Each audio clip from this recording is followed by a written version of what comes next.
Today we have a crazy nuclear revenge story involving stealing somebody's passport. We'll get into that in a bit, but first, stepsister broke my violin, so I dipped her entire wardrobe in mud. Sisters can be so annoying. Stepsisters are worse. I was already doing fine in my life as the single daughter of my mother until she had to remarry when I was 15. Imagine that. 15 years of my life, I lived it alone and happily until I had to share a room with Miss Lucy. Lucy and I did not mix well. We were like oil and water, but our parents thought it's cute somehow. They said we'd grow out of it, which we did, but at the time when all of this was going on, I couldn't even imagine going one whole year together. We both look back at this story and laugh, but it wasn't funny back then when she broke my violin just before my grand recital and I couldn't perform. I was so angry. I took all her clothes from the wardrobe and did a perfect job with bleaching it brown, using mud as the bleaching agent. Lucy was supposed to get punished for breaking my instrument, but our parents were dumbstruck when they found out what I did. In the fall, my mother finally announced that she was getting married to her boss. I had never had a father in my life. My mom got pregnant out of wedlock, and when the man left her immediately, she told him that she was pregnant. Since then, my mother had never seen him, nor had I, obviously. It would have been easier to find him if my mother even knew him that well. He was just the guy who frequently visited the restaurant she was a waitress in. One day, he asked her on a date and they'd hooked up and she had me. Fortunately for us, my mom was not poor. Not rich, but not poor either. She got another job where she worked for Fletcher as a secretary. Fletcher was very nice. He was handsome too, but what I did not know was that he had a spoiled brat for a daughter. So when I found out that he was single after a divorce, I prayed to God that my mother and Fletcher would get married. Fortunately for me, God heard my prayers and both of them started going out. Fletcher became even closer to me than ever. Then boom, they introduced me to his daughter and she was nothing to write home about. Lucy saw it as her father doing my poor mother a favor by getting married to her, but even I knew that during his messy divorce from his ex-wife, it was my mother that handled everything in the office and still made him look good in business even when he was mending a broken heart. The good thing though was that Lucy did not miss her mother too, just like Fletcher. All I knew about the woman was that they both shared equal disdain for her. Says so much about her character because if her only two other family members hated her that much, then there wasn't much good in her, needless to say. Anyway, my mother and Fletcher got married on a cold day in January. I moved into his house with my things the day after. We had packed all of our belongings to go live in a 3-bedroom flat, but I still had to share a room with Lucy because Fletcher's housekeeper lived with them. It was the second house I'd lived in my whole life. Since I was born, that was where I'd always called home, and my mother was the only person I called family. Now I was supposed to share a room with my sister. Fletcher was okay. I really wanted a father and he was cool, but Lucy was not. She still needed Agatha, the housekeeper, to get her ready for school. In my other house, I did everything, including making breakfast before my mom got up. Agatha liked me immediately and called me an active one. I would get up early, make my bed, get freshened up before school, and still have extra time to join Agatha in the kitchen before I needed to head out for the bus. Lucy and I were not yet going to the same school. I loved my school and didn't want to change it. But my mother said that Lucy's was better and I would just be doing 2 more terms in my old school before I would need to move. In Lucy's school, they wore uniforms. They had too many rules regarding hairstyles and shoe colors. Even makeup was not allowed. Not that I did anyway. Fletcher took Lucy to school in the morning while I took the bus. It was a weird separation because both my mom and Lucy joined him in the car in the mornings, but my school was in the other direction. Plus, I'd already had such a good relationship with my buds in the school bus that I didn't want to be driven to school in Fletcher's car. Thank goodness my bus always came after they left, so I didn't have to answer any questions about why my new dad didn't take me to school too. I bet you can already tell that the relationship between Lucy and I was somewhat tense. I could understand that she didn't need to share anything in her life, ever. Now, all of a sudden, she had a sister who Agatha spent more time with. Even her father found a companion to watch baseball with, and he also tried to teach me how to drive.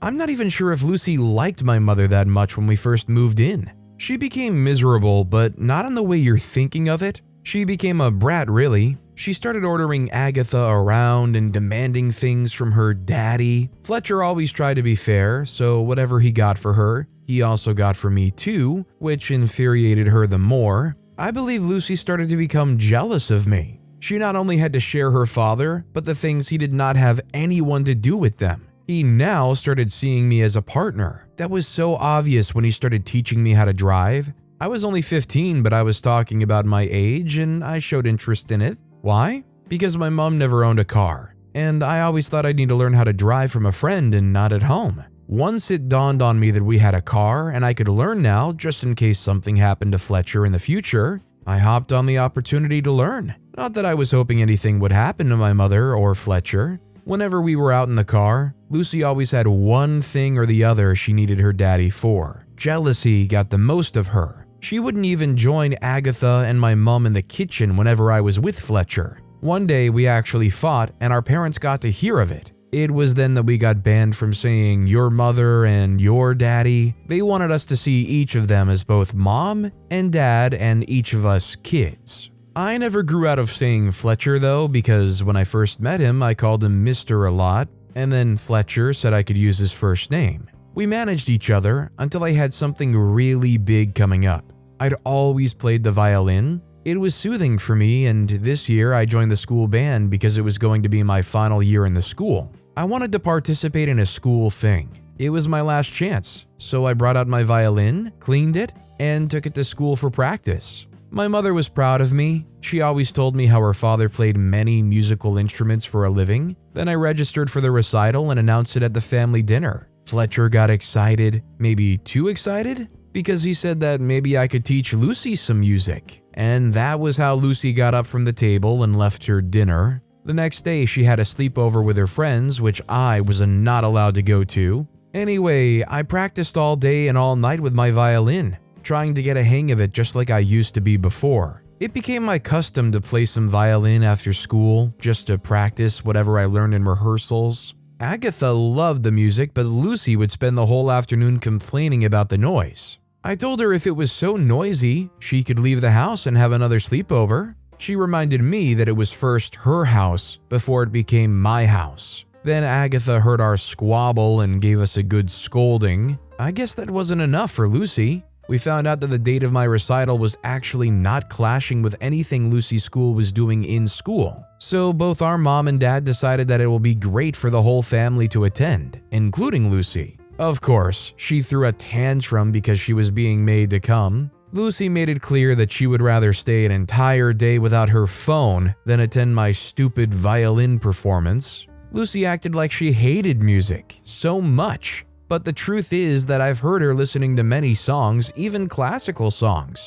The only issue was that it was me doing the show. She whined, complained, and sulked all day. Agatha told her that if she had something to present, the entire family would be there to support her too. I guess that was supposed to make Lucy feel better, but it did not. Lucy felt like Agatha was comparing her and pointing out that she was maybe talentless. Nevertheless, I continued practicing my violin ahead of my big day, even when Lucy complained about the noise. Fletcher moved me to a different place to practice, but Lucy still complained. Mom just got really annoyed at this point.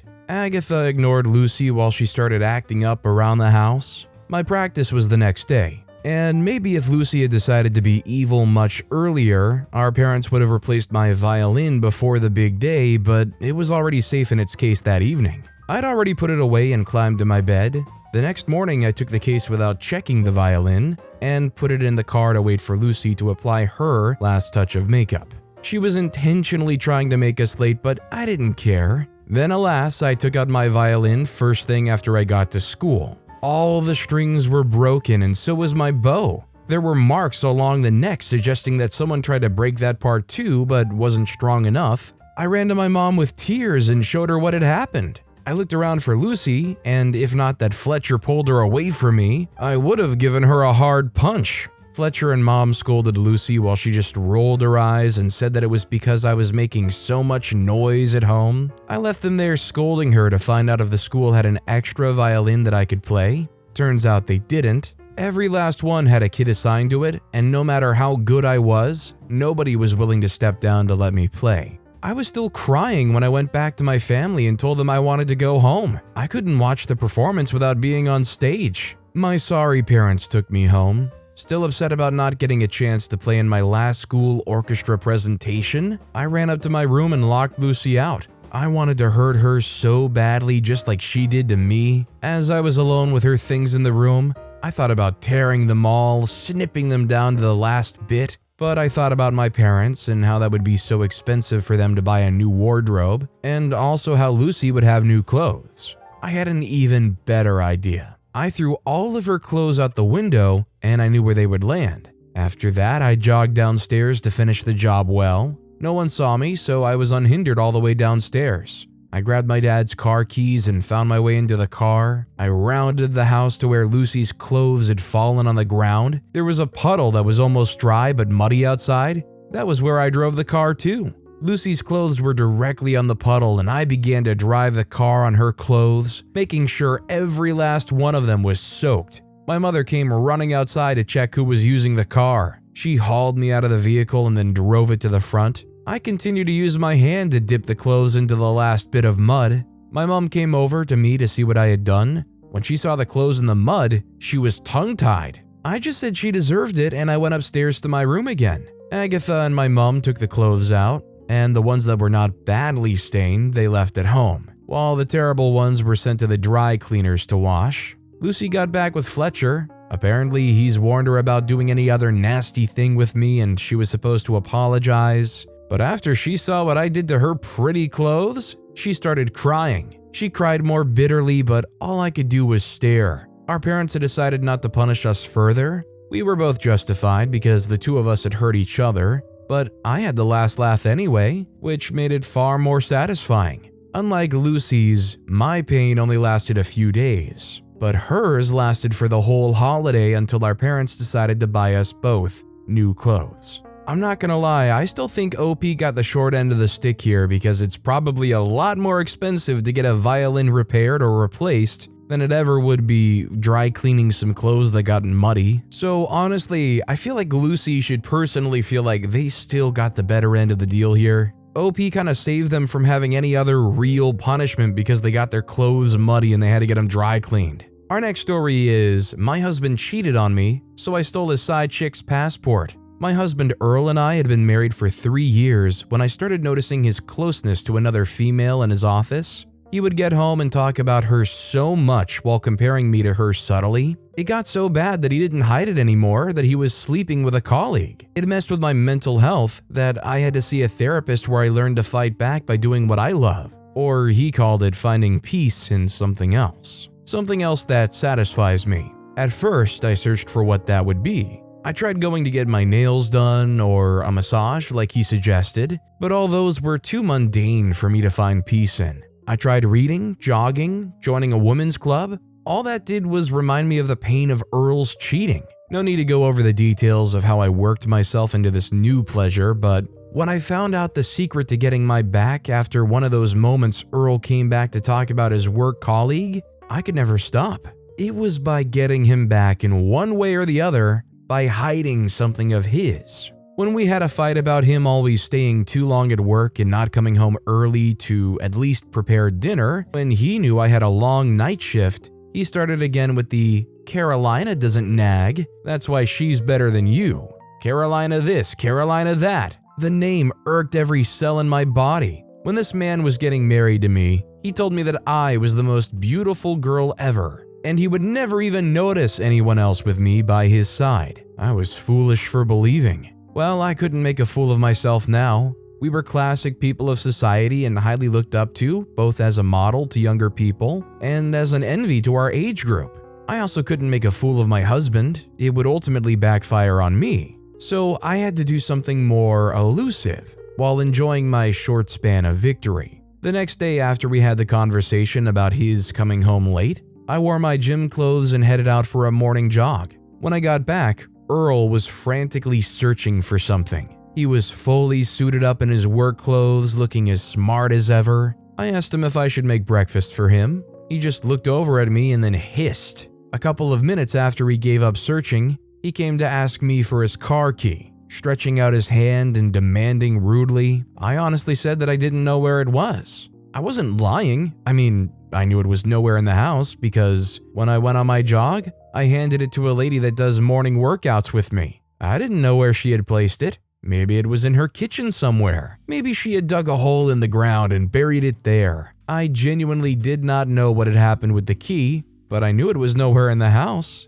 and all Earl's attempts wouldn't come to fruition. He grunted upstairs. He asked me where my car keys were, and I told him that I took my car out for servicing, so it wasn't available to be used either. I suggested he ordered a ride. I knew he would not like that idea, because staying much later out in the night meant the fee of these taxi drivers kept increasing. So the earliest you close from work, the earliest you better get into one of those rides and head back home. Then he could come back and get dinner prepared. Earl ended up taking a ride to work. I saw him to the door, carrying his briefcase just like any cute wife would do. I gave him a peck and saw him off to the door and then waved. The community would see us and call us lovely or blessed, or any of those words they use to describe a functional family. But inside, we were scheming and very cunning. I enjoyed it, but I'm not sure Earl did one bit. He wanted all the power, but when he saw that I was fighting back, it unnerved him. He was always the one comparing, calling me names. And when I did something horrendous to him, he would act well for a while and then go back to his bad behaviors, and we would continue the cycle. When I got home that day from my shift, you would not believe that my dinner was made. The dishes were cleared and clean and the kitchen was spotless. I ate my meal alone and joined Earl in the room. He was on a work call when I got in. I just showered and went to bed without saying anything to him. This continued for a while until I decided to return his car keys. As long as he proved himself capable of returning home early, he could have his car and drive to work. You know where that landed me? Regretting. Only about 2 days did he continue the newfound habit. The next thing, he was back to spending hours past work time away from the house and leaving now for dinner. The first day, he ordered food for me to eat. The next day, he left some money, and the next day, he totally wasn't involved in getting me something to eat while he took that tramp Carolina to a fancy dinner. I schemed and re-strategized. At this point, Earl already wasn't touching me, so I knew that whatever I had to do now, I had to do it wisely unless I would lose my marriage. He said that he wasn't coming home that day. I asked if it was another business trip, but he said nothing. I knew it was Carolina. She was distorting my marriage and taking my man. If anyone in the community found out, I would be doomed. I had to separate the two of them, and I knew how. I took his wallet and checkbooks. I knew that Earl could always pay using his phone, but that wasn't my concern. He could pay for him and Carolina's stay in the hotel. He could pay for their expensive dinner that night. But what I was after was far more than that. In the afternoon, I went to a spa and did a full body massage. Paying with his card, of course. I went out and bought nice clothes and shoes. The local boutique woman smiled at me when they saw that it was Earl's card I used to pay. I gladly played along. When I was in the second boutique, I got a call from Earl saying I should stop using his money. I told him that if he had the money to spend on another woman, definitely he had more to spend on his wife. After all, his property was my property. He came home too early that day, even before my evening shift, and demanded for his wallet back. He searched the entire house and it wasn't there. I told him that if I got home that day and he wasn't there, I would never hand the wallet back to him. Luckily enough, he listened. My husband wasn't stubborn. I gave him back his wallet, ate my dinner, and laughed myself to sleep. Things continued smoothly until one time when he said he was going for a business trip. It was genuine, but I knew that Carolina was going to be there too, and if I left both of them alone, I could lose Earl forever. So the planning began. I got him some new suits for his trip because he trusted my fashion sense, and he paid. That afternoon, I drove to his office, announced. He knew I was coming. He wanted me to stay back at home and he could see the suit when he came home, but I insisted. You would have thought I was planning to busy him by walking in on him with his assistant on his lap or something, but that was far from it. I knew where Earl kept his passport. He removed it from the house drawer and put it in a safe place in his office. I used to visit him in his office when I found out. When I stopped by his office, I got flowers for him. His coworkers cooed as I strutted in. I saw the look on Carolina's face when she saw me. I greeted her with a very forced smile, enough for her to know that I knew what was going on between her and my husband. Then she ushered me into his office. Earl stood up to greet me and then we hugged. I gave him the flowers, and he wanted Carolina to take it, but I insisted that he should not give the tramp that I knew he was sleeping with the flowers that I brought for him. Once he was out of the office, I went over to his drawer and opened it because I knew where he kept his keys. Luckily for me, I saw 2 passports in the drawer, his and Carolina's. I smiled at the thought of her thinking her passport was safer with him other than anywhere else. Too bad it wasn't. I wasn't exactly after Carolina. I was there to steal my husband's passport. But on second thought, him not being able to travel would probably mean something bad for him and his business. I was enjoying all the money I got from him, so I decided to spare him and take Carolina's passport instead. Before Earl came into the room again, I quickly grabbed him too and locked the drawer. I was seated where he left me, checking my phone when Earl got back. He didn't suspect a thing, so we had a little chat and I got into my car to leave again. It was the next day, close to his end of his stay in his office, that he called me for his passport and I feigned oblivion. He rushed home, but I was already out. When I got back, he had searched the entire house. It was so obvious that he was frantically looking for his passport. Maybe you should tell your office people that your wife took it because you're having an affair with your secretary. He knew he couldn't do that. The office frowned upon staff relationships, and even more with a married man, he would be heavily sanctioned or even replaced. Earl, too, was very conscious of how people perceived him. He couldn't let anyone else know that he was having an affair with an outsider. He would rather die than let anything look wrong in his family, so we kept the secret well between ourselves. Carolina was deceiving herself, because if Earl ever turned his back on her, or she decided she wanted to go public, Earl will blatantly deny her and his wife will have his backing. We would come up with a lie that she threw herself on him and he always told me. We could do that to save our image. Earl begged me that if he did not go on that business trip, a lot of things would be terribly wrong with his business. But I assured him that he would go. That afternoon, I drove to his office again, all smiles, ready to break the news to him that I found his passport in the drawer he never looked in. I made it obvious to everyone that Earl had finally found his passport. Carolina was surprised. I could see that she wanted to ask me if I saw another passport in that drawer, but of course, she couldn't. What would my husband be doing with your passport, I would have asked. She would have gotten into trouble. So when the news finally went out, it wasn't that Earl and Carolina couldn't find their passports. It was that Carolina's alone was missing. Earl had to fly with another staff from the office, and while he was in his office, I dropped by at Carolina's table. Earl and I had a conversation before he left that if he got back and Carolina was still in that office, then I would tell everyone the truth. So he wrote a letter to her, and I was only delivering it that day.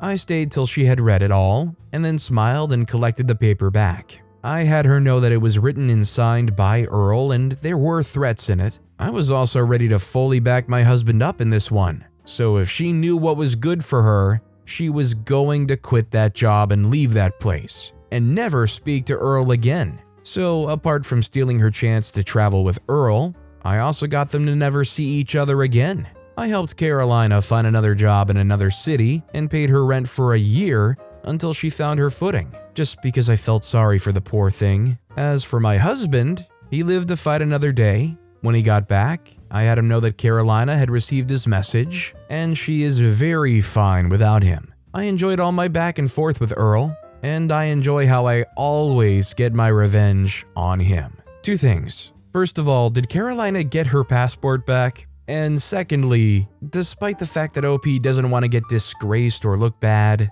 is this marriage worth it? I'm just really struggling to understand why OP wants to save this marriage so badly. Like, is their husband just a huge moneymaker and they like the image they have, and that's worth putting up with this fake marriage? But with that being said, that's all the time we have for today. Now, if you want to hear another crazy revenge story, check out that video on the left. Or if you missed my latest video, check out that video on the right. That said, I'll see you all next time with some more stories.